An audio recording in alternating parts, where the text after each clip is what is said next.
Good morning students.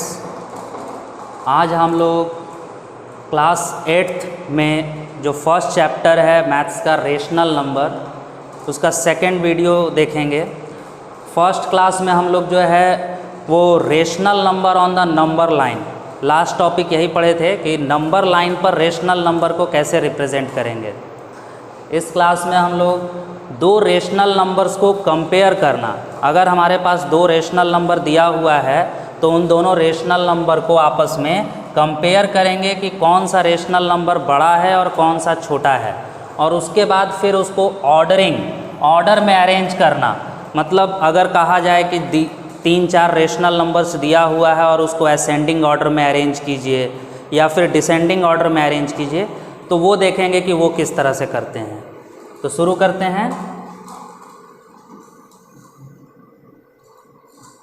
एक example लेते हैं।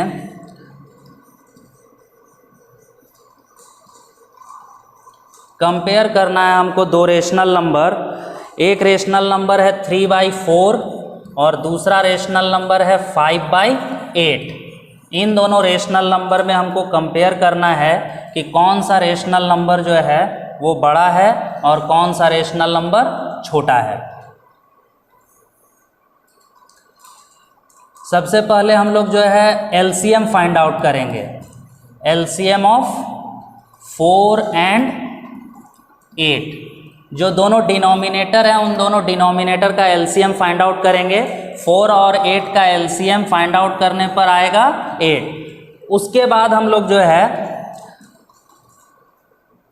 3/4 को कन्वर्ट करेंगे इस तरह से कि उसका डिनोमिनेटर 8 हो जाए। उसके लिए क्या करना पड़ेगा, 3/4 को हमको 2 से मल्टीप्लाई करना पड़ेगा।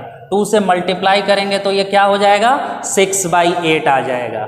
3/4 का एक इक्विवेलेंट फ्रैक्शन मिलेगा हमको 6/8। उसी तरह से 5/8 का भी हम लोग जो है इक्विवेलेंट फ्रैक्शन निकालेंगे। 5/8 का इक्विवेलेंट फ्रैक्शन निकालेंगे जिसका डिनोमिनेटर 8 होना चाहिए। तो इस केस में हमको 5/8 को जो है 1 से डिवाइड करना होगा, तो हमको 5/8 मिलेगा। इस तरह से दो नंबर मिला हमको, 6/8 और 5/8। अब हम लोग 6/8 और 5/8 में आसानी से कंपेयर कर सकते हैं।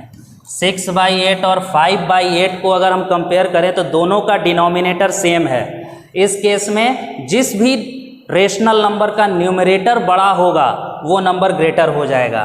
तो यहाँ पर कौन सा नंबर बड़ा हो गया, 6/8। क्यों? क्योंकि 6 जो है वो ग्रेटर है किससे, 5 से, इसलिए 6/8 ग्रेटर होगा 5/8 से। इसी को फिर हम लोगों से जो क्वेश्चन पूछा गया था उस फॉर्म में आंसर लिखेंगे।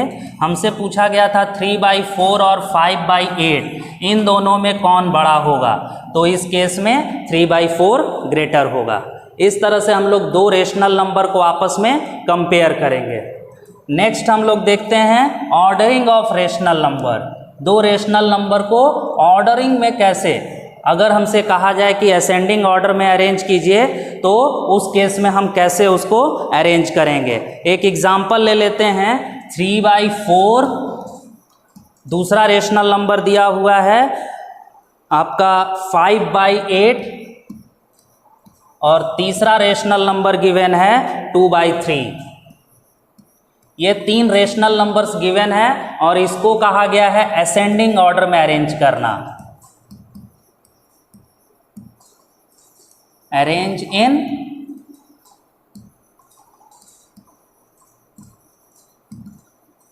असेंडिंग ऑर्डर, इसको असेंडिंग ऑर्डर में अरेंज करने कहा गया है। तो इस केस में भी उसी तरह से हम लोग पहले जो है तीनों डिनोमिनेटर जो दिया हुआ है 4, 8 और 3, इसका एलसीएम फाइंड आउट करेंगे। LCM of 4, 8, 3 is equal to कितना होगा, 24। 24 आएगा तीनों का एलसीएम। अब एलसीएम जितना आया है सभी रेशनल नंबर को इस तरह से कन्वर्ट करेंगे कि सबका डिनोमिनेटर जो है वो 24 हो जाए। कन्वर्ट करते हैं। सबसे पहले 3/4 को लेते हैं, इसमें 3/4 को 6 से मल्टीप्लाई करेंगे 18/24। दूसरा नंबर है 5/8, 5/8 को भी इस तरह से चेंज करेंगे कि उसका डिनोमिनेटर जो है वो 24 हो जाए। 3 से मल्टीप्लाई करना पड़ेगा 15/24। और तीसरा नंबर है 2/3, 2/3 को हमको 24 में चेंज करना है, तो इसके लिए 2/3 जो है उसको 8 से मल्टीप्लाई करेंगे 16/24। तो इस तरह से हमको ये 3 नंबर मिला, 18/24, 15/24 एंड 16/24। अब इन तीनों का डिनोमिनेटर सेम हो चुका है। उस केस में हम लोग जो है यहाँ पर इसको असेंडिंग ऑर्डर में अगर हम लिखना चाहें, इंक्रीजिंग ऑर्डर में, तो क्या होगा 15/24, इससे बड़ा वैल्यू फिर है 16/24 और उसके बाद इससे बड़ा वैल्यू है 18/24। ये असेंडिंग ऑर्डर में हो गया। अब जो क्वेश्चन जिस फॉर्म में दिया हुआ था उस फॉर्म में अगर हम लिखें तो 15/24 को लिखेंगे 5/8, 16/24 हो जाएगा 2/3 और 18/24 हमारा हो जाएगा 3/4। ये हमारा आंसर होगा। इस तरह से हम लोग जो है दिए हुए रेशनल नंबर्स को असेंडिंग ऑर्डर में या फिर डिसेंडिंग ऑर्डर में अरेंज करते हैं। इसके बाद फिर हमारा नेक्स्ट टॉपिक है absolute value of a rational number.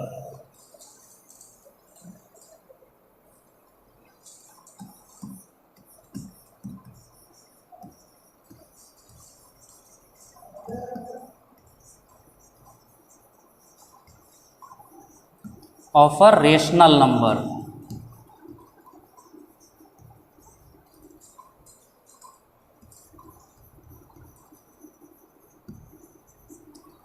किसी भी दिए हुए रेशनल नंबर का एब्सोल्यूट वैल्यू फाइंड आउट करना। इसके लिए हम एक फॉर्मूला यूज़ करते हैं। अगर कोई रेशनल नंबर x का वैल्यू फाइंड आउट करना है, एब्सोल्यूट वैल्यू फाइंड आउट करना है, तो उसका वैल्यू x होगा। कब?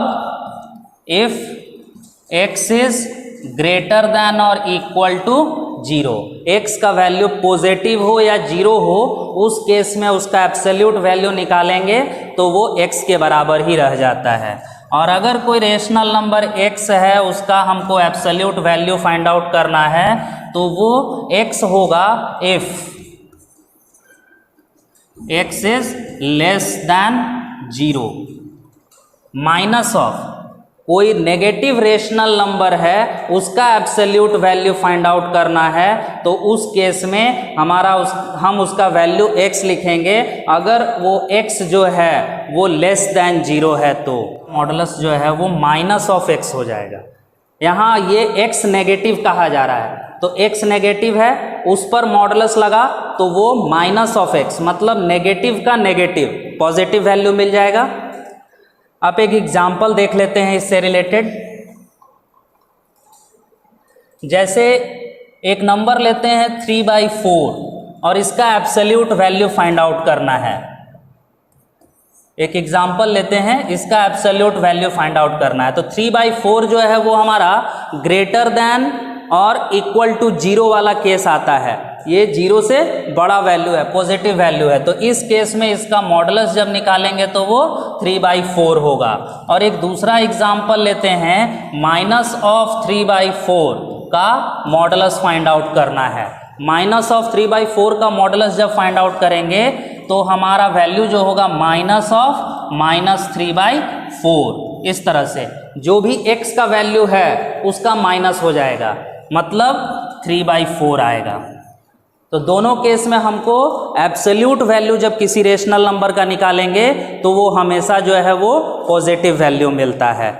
नेक्स्ट, अगर हम कंपेयर करते हैं कोई दो रेशनल नंबर को, जैसे 5/3 एक रेशनल नंबर है, इसका मॉडुलस, और -5/3 इसका मॉडुलस, इन दोनों को अगर आपस में कंपेयर करें कि इनमें से कौन बड़ा होगा और कौन छोटा होगा। तो उस केस में हम लोग देखते हैं कि दोनों 5/3 का मॉडुलस करेंगे तो भी हमको 5/3 मिलेगा, और -5/3 का मॉडुलस करेंगे तो भी 5/3 मिलेगा। तो इस केस में ये दोनों क्या हो गया, इक्वल हो गया। इस तरह से आपस में कंपेयर करते हैं। उसके बाद हमारा नेक्स्ट टॉपिक है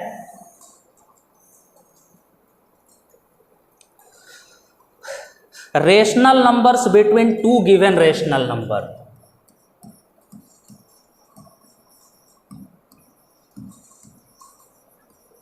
rational numbers between two given rational number.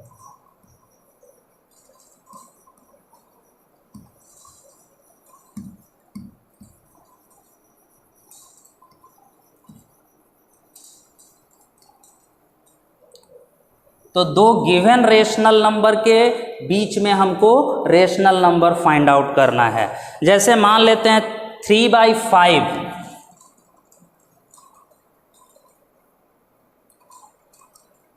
एक एग्जाम्पल लेते हैं 3/5 और दूसरा नंबर है 4/5। इन दोनों के बीच में हमको 3 रेशनल नंबर फाइंड आउट करना है। 3/5 और 4/5 के बीच में 3 रेशनल नंबर्स फाइंड आउट करना है।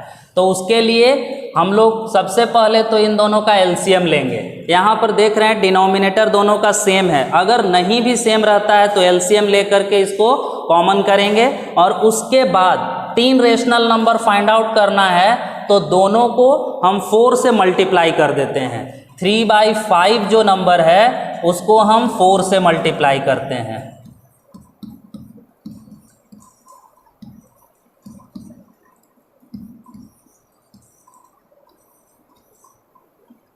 12/20 आएगा, और दूसरा नंबर है 4/5, इसको भी उसी तरह से 4/5 को जो है वो हम लोग 4 से मल्टीप्लाई करते हैं। तो यहाँ वैल्यू आएगा 16/20। अब 12/20 और 16/20 के बीच में रेशनल नंबर्स निकालते हैं। 12/20 के बाद 13/20, 14/20, 15/20 एंड 16/20। अब इस केस में हम देख रहे हैं कि 13/20, 14/20 और 15/20 ये 3 रेशनल नंबर्स जो है 12/20 और 16/20 के बीच में आया। इन दोनों के बीच में हमको 3 रेशनल नंबर्स फाइंड आउट करना था। तो इस तरह से हम ये 3 रेशनल नंबर्स फाइंड आउट कर सकते हैं। उसके बाद जो है आप लोगों का ये फर्स्ट चैप्टर का पहला एक्सरसाइज जो है रेशनल नंबर का वो कंप्लीट हो गया। एक्सरसाइज 1.1 जो है आपके बुक का वो कंप्लीट हो गया। आप लोग इसका क्वेश्चन सॉल्व कीजिएगा और जो भी क्वेरीज होगा उसके लिए कांटेक्ट कीजिएगा। Thank you.